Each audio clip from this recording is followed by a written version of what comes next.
This is Nikki, creator of The Ruffled Purse, which you can find at theruffledpurse.com, and there it is my goal to support and empower and inspire you to discover the joy of sewing. In this video, I'm going to be showing you some finishing techniques if you're using hand stitches. I'll be showing you some different methods for tying knots, as well as a couple additional things you can do to secure the knots in your sewing. This is the last in a series of posts related to hand stitching, where I talk about and show you how to do the running stitch, the whip stitch. I talk about the ladder stitch, and then I do several different applications of the blind stitch. So throughout that series, I've created all of these mock projects, and now I'm going to show you how you can end those projects. There are basically 3, maybe 4 methods that I use for ending hand stitching, so I'll be demonstrating those. One has to do with going through an existing stitch. Another one has to do with back stitching, and there's 2 versions of the back stitch I do. And then the other way that I end hand stitching is by hiding the knot. In addition to those main methods, sometimes I'll weave the thread through either the fabric or stitching to secure it a little bit better, and then I also sometimes bury the thread too, just because I want to make sure that my hand stitching does not come out. So the first demonstration that I'm going to do is going to be with something that was the ladder stitch. So I did the ladder stitch to close this tiny pillow. I went all the way across, and the ladder stitch finished right here. So to end this stitch, or this row of hand stitching, I'm basically just going to create a small stitch right there where it is, kind of ends up. I'm going to make a loop, and then I'm going to go around the loop, and I'm going to pull it tight.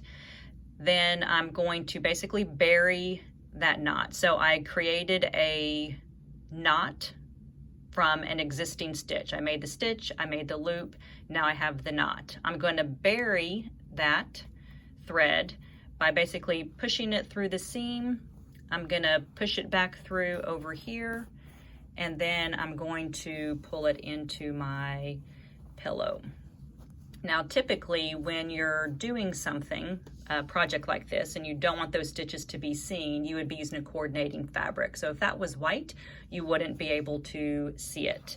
I buried the thread because I think that that adds an extra layer of security, and then I'm just going to clip it, leaving a little bit of thread showing, and then I'm going to pull it into the pillow.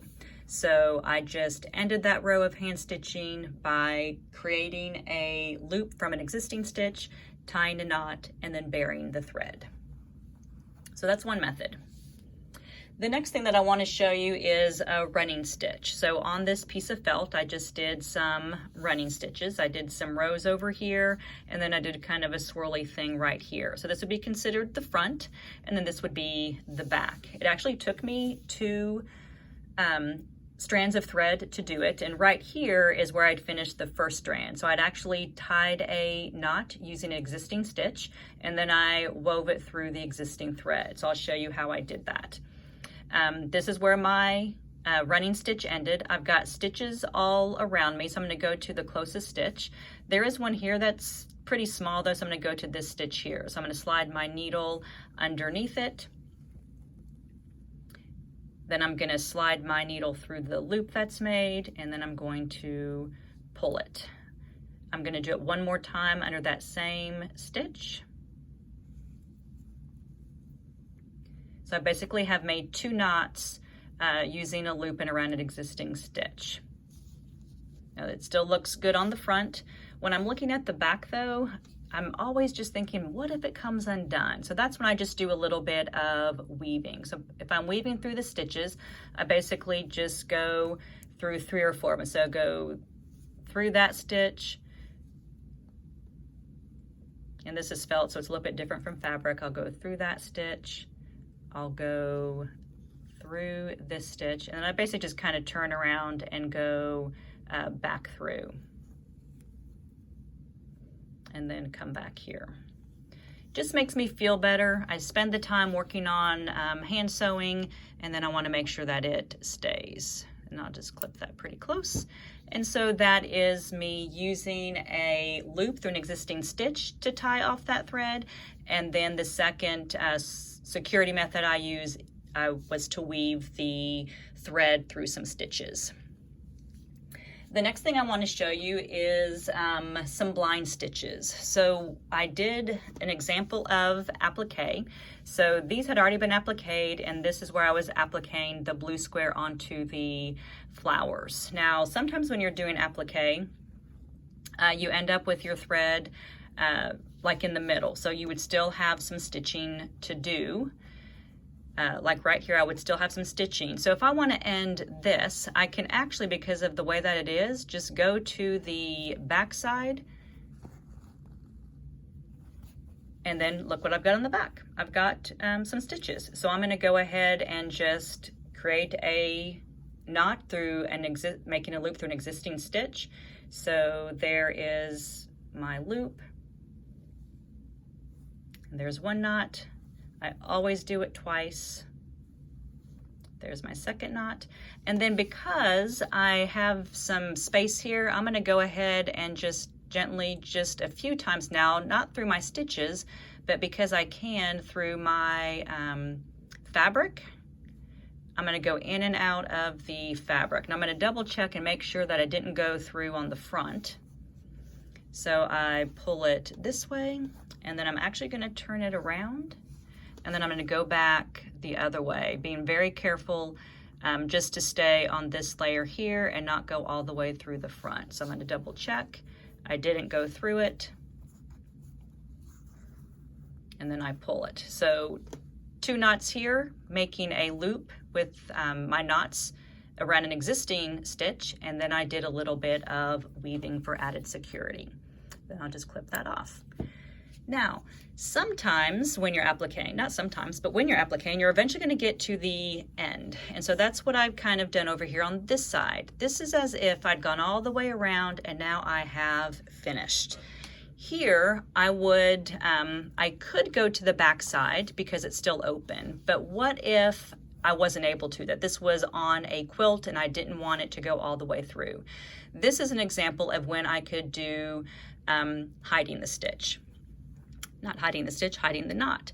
So for that, I'm going to imagine that it's like a little quilt sandwich. I'm going to use the hide the knot technique. So I'm holding my thread in my left hand close to the fabric and then the needle in my right. I'll wrap the thread around twice, and then I'm actually going to insert it into the fabric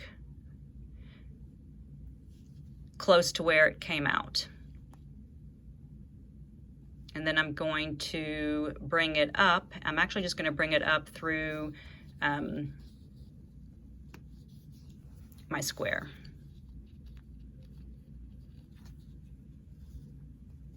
I'm going to pull my needle through. My knot is forming right here.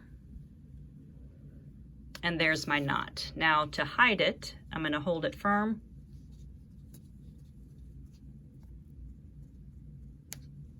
And you hear the pop?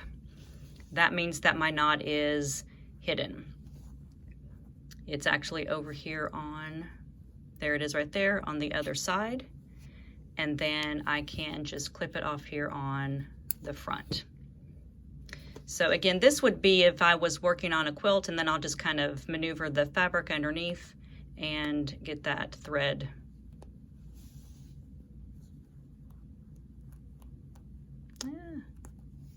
Doesn't want to go away. There it goes. So the knot is hidden underneath here. Again, this would be if I had a backing on the back that I did not want I wouldn't be able to access my stitches. So that is a demonstration of how to hide the knot in applique. Another example that I want to show you would be with hemming. If you are using the blind stitch for hemming. So this is the back of my garment. So this is just a mock hem. This would be the front of my garment where I have my stitches. Again, it's contrasting thread. If it was an actual hem, I would use something that would blend right in. So if I'm doing this type of hand stitching, I think I actually would go underneath this existing stitch right here. And this might be like a combination of the back stitch and through a thread, but I'm going to go through, if I can get it, through this stitch here. Actually, I guess it's kind of a back stitch. So I'm going to go through here, and then I'm going to make a loop. And then I'm just going to go back through that same one that I just did. And I'm going to make another loop and then pull my thread through.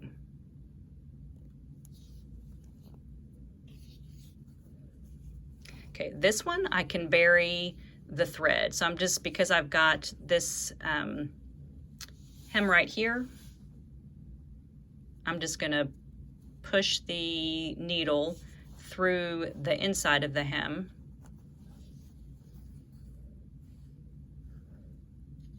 And then I'm just going to cut it right there. So that I would call that an existing thread, making a loop around existing thread. It really doesn't matter what you call it, as long as you know that your hand stitch is going to stay. And then I buried the thread in there. Okay, another example would be with the whip stitch. So with the whip stitch, you can actually see all of the stitches. I think I would take with the last stitch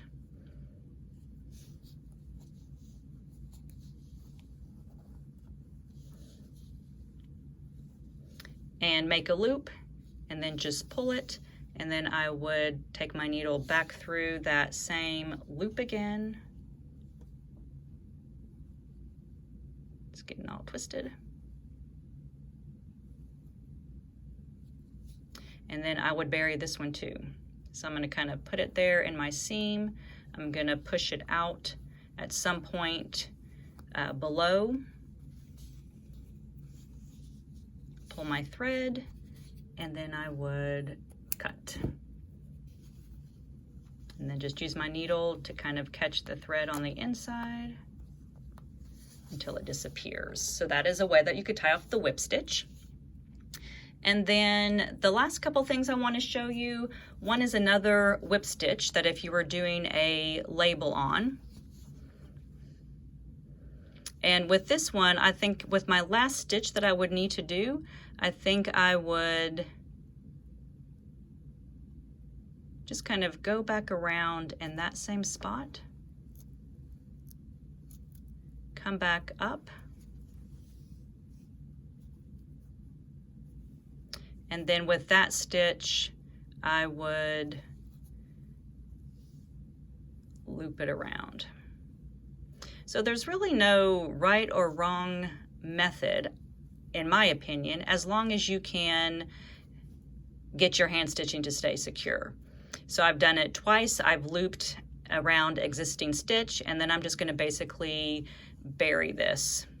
So I'm just going to kind of, actually I think I'm just going to kind of push it. And this is like my little mini quilt. So I'm going to make sure I'm going between the layers.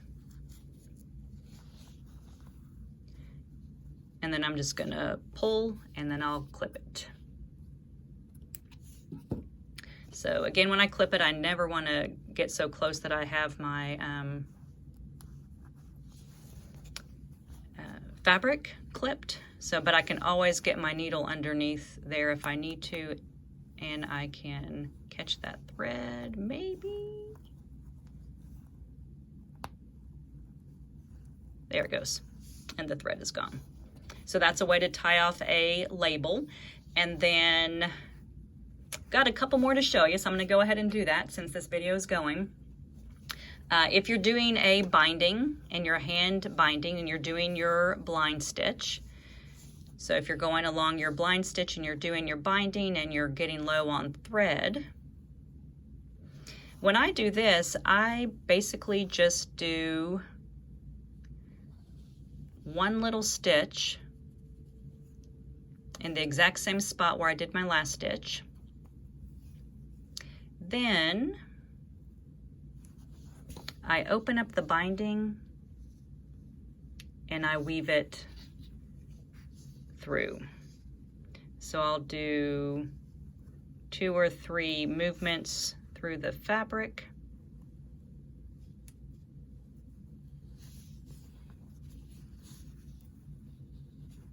And then I'll go back the other direction.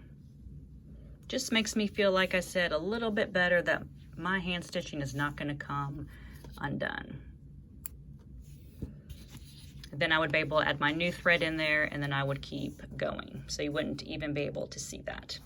Now, just like with the applique, you're going to get to a point where you get to the end of the stitching, and then there's no place to tie a knot or weave it through.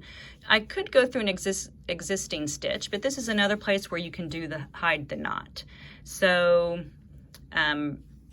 holding it, left hand, right hand, wrap it twice. I'm going to insert it close between the layers, have it come up,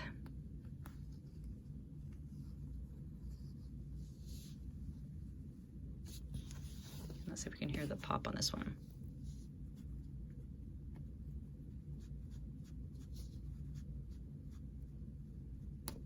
There it is. So you can see it's some pretty sharp tugs until you can hear the pop. Then I'm going to clip this close, then use my needle to catch the thread underneath and make it disappear.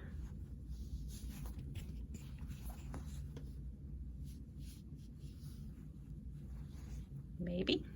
So instead of having you sit here watch me do this, you've seen me do it before in a few other ones, but this is Nikki, creator of the Ruffled Purse, which you can find at theruffledpurse.com. And it is my job there to support and empower and inspire you in the joy of sewing. And I will put in the description below this video a link to how to do all of these different hand stitches, as well as how to tie the knots in the beginning. Happy sewing!